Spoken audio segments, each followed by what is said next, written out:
सुबह के 6 बज रहे हैं। शर्मा जी के घर की हवा में धूल तैर रही है। सिंक में जूठे बर्तनों का ढेर लगा है। सोफे पर सास और बहू बेदम होकर बैठी हैं, जैसे उनमें हिलने की भी हिम्मत नहीं बची। तभी दरवाजे की घंटी बजती है, एक तीखी और लगातार बजती हुई आवाज। सास और बहू एक दूसरे की ओर देखती हैं। उनकी आंखों में घबराहट है। दरवाजा धीरे से खुलता है। सामने मामी खड़ी हैं। उनके हाथ में एक पुरानी लकड़ी की झाड़ू है। उनके चेहरे पर एक ऐसी मुस्कान है जो किसी तूफान के आने का संकेत देती है। मामी बिना किसी निमंत्रण के अंदर कदम रखती हैं। वह अपनी नजरें घर के हर कोने पर घुमाती हैं। वह सोफे के पास रुकती हैं, फिर कालीन की ओर इशारा करती हैं। उनकी आवाज गूंजती है, यह सोफा गलत जगह रखा है। कालीन उल्टी बिछी है और किचन का तो बुरा हाल है। सास अपनी सफाई देने के लिए उठती हैं, लेकिन मामी की नजरें उन्हें चुप करा देती हैं। मामी अपनी झाड़ू को कसकर पकड़ती हैं और फर्श पर एक जोरदार दस्तक देती हैं। मामी ने झाड़ू को फर्श पर तेजी से घुमाया। अचानक लकड़ी के रेशों से एक सुनहरी चमक फूटी और पूरे कमरे में फैल गई। सोफा अपनी जगह से घिसटता हुआ दीवार के साथ जाकर सट गया। कालीन के कोने हवा में मुड्डे और पलक झपकते ही फर्श पर पूरी तरह सपाट बिछ गए। किचन की तरफ से खनकती हुई आवाजें आने लगी। सिंक में पड़े बर्तन हवा में तैरते हुए अलमारी के खानों में जाकर व्यवस्थित होने लगे।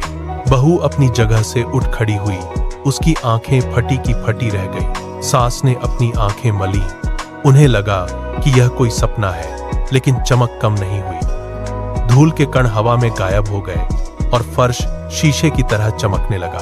मामी ने एक जोरदार ठहाका लगाया और झाड़ू को कोने में टिका दिया। उन्होंने कहा, यह जादू नहीं, 40 साल का तजुर्बा है। दोपहर होते होते घर का हर कोना चमक उठा। सास और बहू एक दूसरे को देखती रहीं। उनकी घबराहट अब हैरानी में बदल चुकी थी। घर की गंदगी का नामो निशान तक नहीं बचा था। दोपहर की धूप खिड़की से छनकर आ रही है। घर चमक रहा है। बहू मामी के पास जाकर बैठती है और उनकी फुर्ती की तारीफ करने लगती है। वह कहती है, मामी, आप तो कमाल हैं, इतनी जल्दी सब कैसे कर लेती हैं। बहू की ये बातें सुनकर सास के चेहरे पर शिकन आ जाती है। उनका पारा चढ़ने लगता है। सास उठती हैं, कोने से झाड़ू उठाती हैं और फर्श पर जोर जोर से पटकने लगती हैं। धूल उड़ती है, लेकिन सामान अपनी जगह से नहीं हिलता। मामी मुस्कुराती हैं और कहती हैं, झाड़ू को प्यार से चलाओ, तभी घर चमकता है। सास झेंपकर किचन की तरफ मुंह जाती है। बहू फिर मामी के पास बैठती है और वही सवाल दोहराती है। मामी का चेहरा अचानक गंभीर हो जाता है। वह गहरी सांस लेती है और अपनी पुरानी यादों में खो जाती है। मामी कहती हैं, जब मैं नई बहू थी तब घर में 10 लोग थे, कोई मदद करने वाला नहीं था। मैं अक्सर रोती थी, लेकिन काम का ढेर कम नहीं होता था। फिर मैंने सीखा कि रोने से काम नहीं होता, काम करने से होता है। वही मेरी ताकत बन गई। कमरे में सन्नाटा पसर जाता है। मामी की आवाज में एक भारीपन है जो हवा में तैर रहा है। सास किचन के दरवाजे पर खड़ी हैं। उनके हाथ में एक बर्तन है जो अब हिल नहीं रहा। किचन के दरवाजे पर खड़ी सास की आंखों में नमी उतर आती है। वह धीरे धीरे कदम बढ़ाकर मामी के पास आती है और उनका हाथ मजबूती से थाम लेती है। इस स्पर्श में बरसों की कड़वाहट पिघल रही है। तभी घर का मुख्य दरवाजा खुलता है। शर्मा जी अंदर कदम रखते हैं। घर की बदली हुई स्थिति को देखकर वह ठिठक जाते हैं। उनकी नजरें मामी, सास और बहू के चेहरों पर टिकती हैं। तीनों महिलाएं एक साथ शर्मा जी की ओर मुड़ती हैं। बहू अपनी जगह से उठती है और कोने में रखी झाड़ू उठाकर शर्मा जी की ओर बचाती है।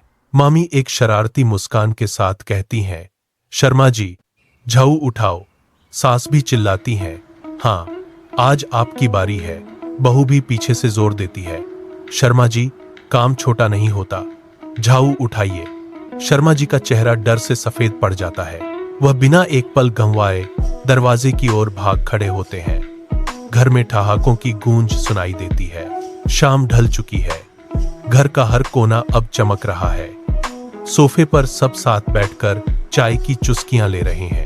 शर्मा जी एक कोने में दुबके हुए हैं। मामी चाय का घूंट भरती हैं और एक ठंडी सांस लेकर कहती हैं, कल सुबह फिर आऊंगी, इस बार बाथरूम की सफाई करेंगे। यह सुनते ही सास और बहू के हाथ से कप कांपने लगते हैं। उनके चेहरे का रंग पूरी तरह उड़ जाता है। वे एक दूसरे को डरी हुई नजरों से देखती हैं। मामी की आंखों में वही शरारती चमक वापस आ गई है। मेहनत और अनुभव की यह कहानी शर्मा परिवार को एक बड़ा सबक दे गई है। वे समझ चुके हैं कि काम कोई भी छोटा नहीं होता, बस उसे करने का नजरिया और तरीका सही होना चाहिए। शर्मा जी धीरे से अपनी कुर्सी खिसकाते हैं और चुपचाप बाहर की ओर निकलने की तैयारी करने लगते हैं। घर में फिर से हंसी की लहर दौड़ जाती है।